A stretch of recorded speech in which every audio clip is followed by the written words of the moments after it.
In part 2, we're looking at critical events 3, 4, and 5. In special education law, it began with right to education classes or cases heard by courts across the nation. One of the seminal cases was Pennsylvania Association for Retarded Children versus Pennsylvania.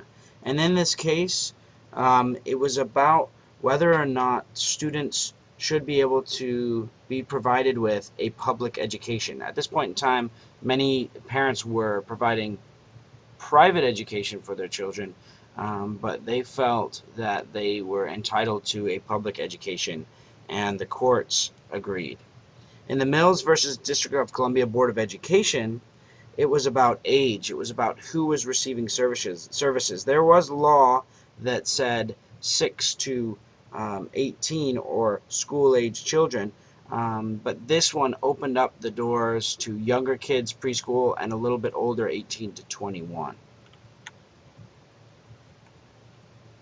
Early federal law, federal legislation began with the Elementary and Secondary Education Act of 1965, continued when it became more specific with those individuals with disabilities or learning differences, with the law of the Education of the Handicapped Act in 1970, and then Section 504 of the Rehabilitation Act of 1973. It was always sort of an amendment or a sub-part of a larger educational act.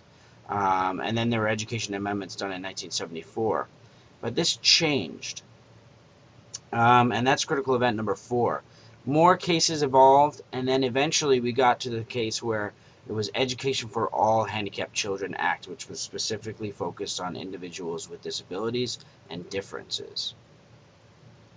Some of the cases that came up in 1982, the Board of Education versus Rowley, which had to do with a child who was in need of a sign language interpreter or an aide.